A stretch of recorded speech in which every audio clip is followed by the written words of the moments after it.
Hey everyone, how are you? I'm going to reflect on the 11th month of being a dad. So, the month went pretty well overall.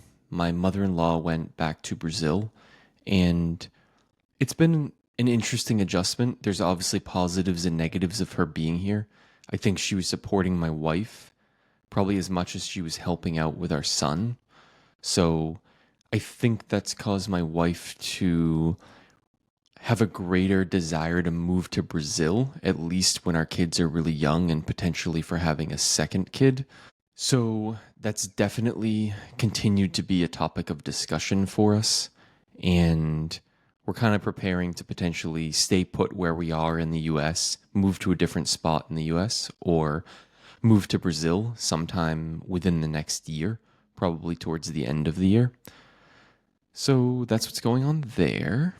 For me personally, the month was pretty good. I started working a little bit more, and it's not a bad thing to make more money. However, it has caused me more physical and emotional stress because my job is kind of both mentally and physically taxing a little bit.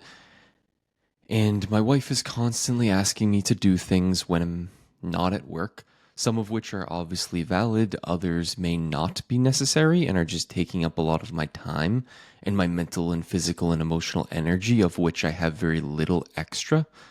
So that's a little bit disappointing, and we're trying to work around those things and sort of compromise on them or whatever. But this has obviously made it difficult to continue working on the YouTube channel as much as I would like. I'm doing the monthly updates, but I'm not doing as much life advice for my son right now. In the future, if we were able to set up something where I did not have to work as much, maybe if we did move to Brazil, for example, and I had a bit more free time there, then obviously I could keep working on the channel, but for now it's just going to be the basic stuff. Another big thing about being busy is that I really don't have any time to spend with my friends, and I rarely even talk with them anymore, which is obviously not ideal for me as well as my relationship with them.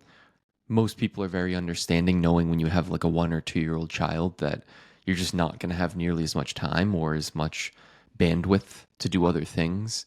But for me personally, that's been disappointing for sure. I do have some friends that I send emails back and forth with, like not just a short text, but kind of have deep conversations with and discuss a lot of things in life.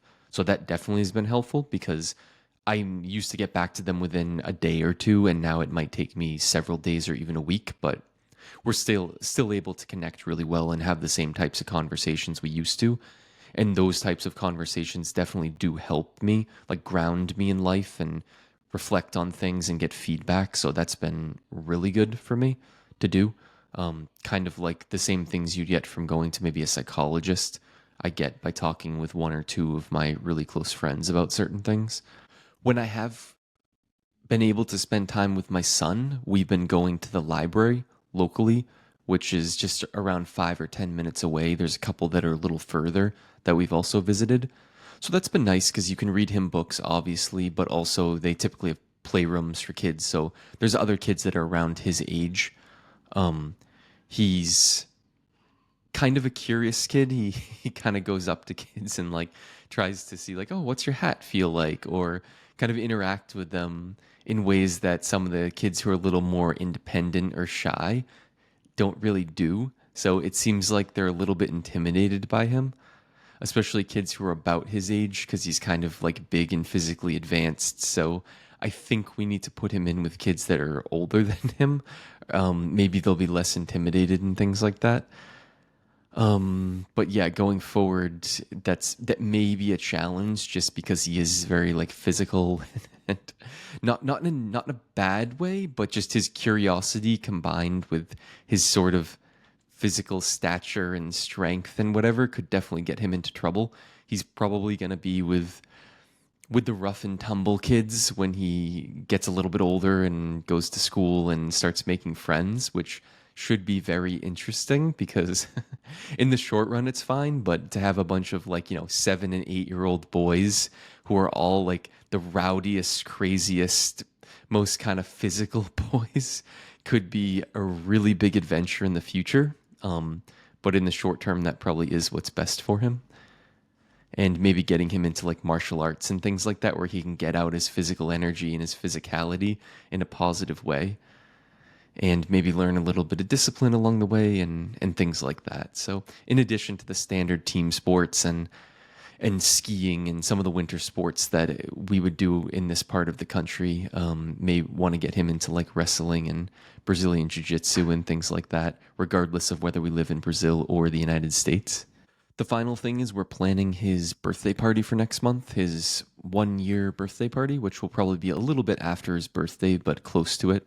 And just inviting family and friends for a pretty casual gathering. There'll definitely be some other kids there, some of whom are like a little bit younger or a little bit older than him. So I think that'll be a good thing.